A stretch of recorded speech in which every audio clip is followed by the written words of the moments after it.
que gis nañ ne le nouveau gouvernement du Sénégal jajale na lépp lu jëm ci wàllu infrastructure dénk ko benn ministère muy quelque chose de très pertinent à mon avis ma bëggoon peut-être def direction boobu lépp loo xamante ne nii commande publique la te artisan war ko mën a liggéey ñu dajale ko boole ko ci benn kuréel parce que je rappelle également au niveau du ministère de l'artisanat il y a une agence qui a été créée le projet immobilier national qui s'occupe exclusivement de l'accès des artisans à la commande publique je pense que le nouveau gouvernement bëgg-bëggu président de la république la bëggu-bëggu le premier ministre la revenir na ci lu bari yoon donc jàpp naa ni bu ñu xooloon ministère bu nekk lépp loo xam ne am na ko ci commande publique ñu dénk leen ko dina gën a am efficacité waaye aussi surtout ñu territorialiser ko bañ rek toog Dakar lancer ko Dakar lépp loo xam ne commande publique la bu intéressé tel département ñu fexe ba artisan yooyu nga xam ne ñu ngi nekk ci département yooyu mën cee bénéficier wu mais beneen bi également ma bëggoon ci revenir te peut-être ci plan de redressement économique bi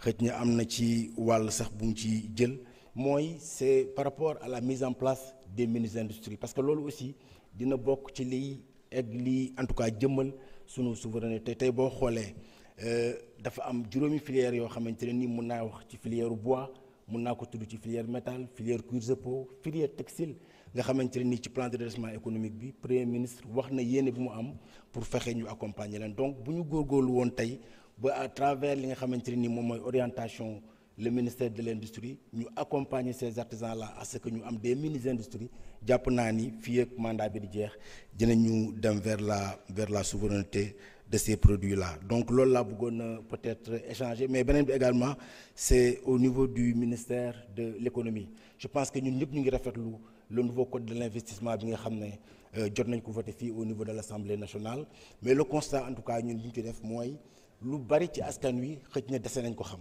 tey boo génnee def micro-trottoir néew na tey ñi nga xamante ne nii xëj na ñoom la gën a intéressé te ñu war a investir ñu xam lan moo nekk ci code boobu donc man jàpp naa ni le ministère war na ci def benn travail de communication tey boo génnoon tey laajte ne leen est-ce que xam ngeen ni code bi plafond bi c'était à 100 millions mais wàccee nañ ko ba 15 millions ñu bëri xamuñu ko donc je pense que loolu également ñu ngi ci demander le ministère pour que mu mun ci gën a communiquer pour que ñi nga xamante ni daf leen intéressé ñu mun koo approprier wu di leen sant bu baax di leen gërëm je vous remercie. jërëjëf honorable Babacar Varokh honorable Abdoulaye Tall Amadou Diallo numéro 1 se prépare.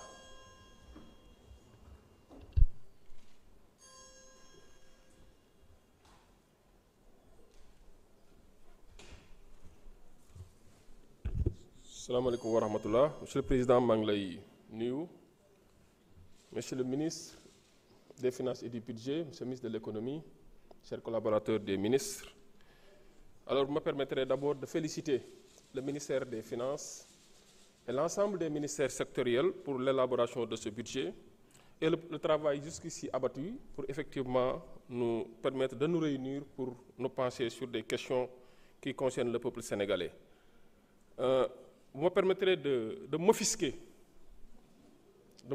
du comportement d'une certaine opposition, d'abord qui fuit les travaux en commission, parce que je trouve cela irresponsable, inadmissible, inacceptable d'avoir cette attitude de fuir les travaux quand c'est essentiel et de venir ici, devant les caméras, chercher le buzz pour après essayer de faire la une des journaux. Ça, c'est irresponsable. Avec une telle opposition qui a eu à plonger ce pays dans ce gouffre, c'est parce que vous avez plongé ce pays dans ces difficultés que vous devez avoir le courage de venir répondre aux questions, surtout d'actualité, parce que c'est des questions d'intérêt général.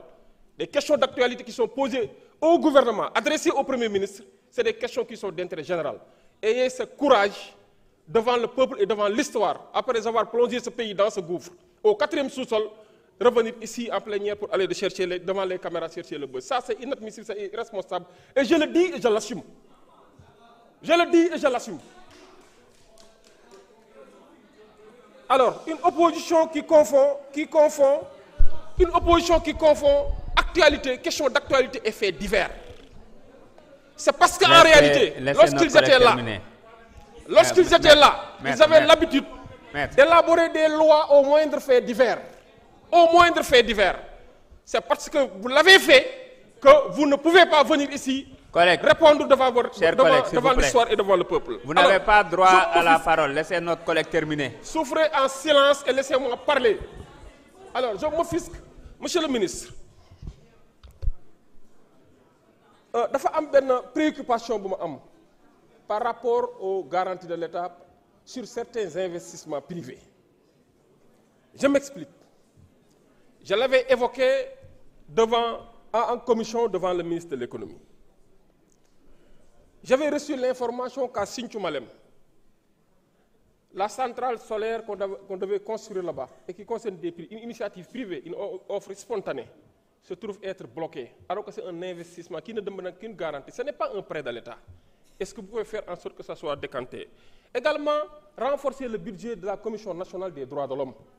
Parce qu'on ne peut pas, pour une question aussi importante de quête des droits et de promotion des droits de l'homme, on dit que le Sénégal est relégué en pays B, alors que là, sa place, son statut, c'était le A.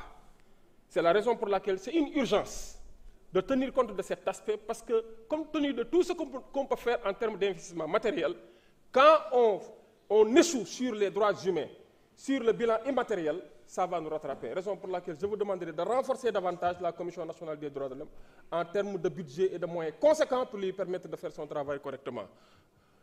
Si je termine, moi, nous devons les questions environnementales.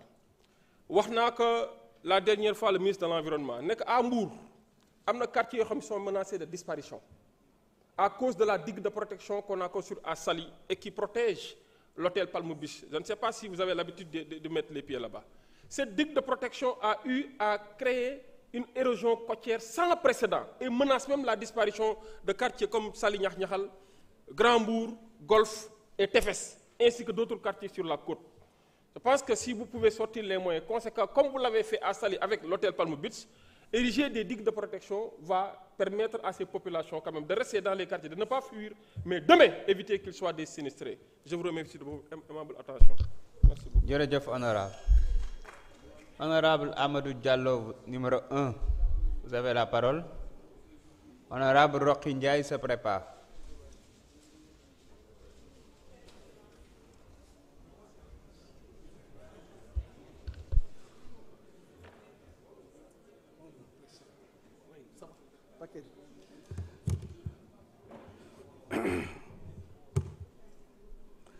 Bonjour, Monsieur le ministre, vos collaborateurs, Monsieur le Président, chers collègues.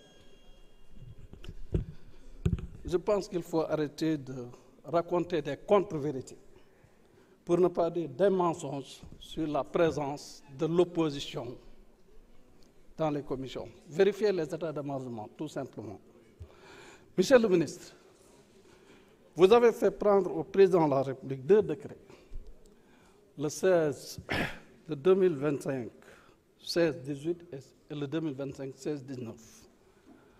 Du 8 octobre 2025, portant sur les indemnités spéciales complémentaires pour les agents des collectivités territoriales et l'indemnité forfaitaire mensuelle accordée aux agents non fonctionnaires des collectivités territoriales.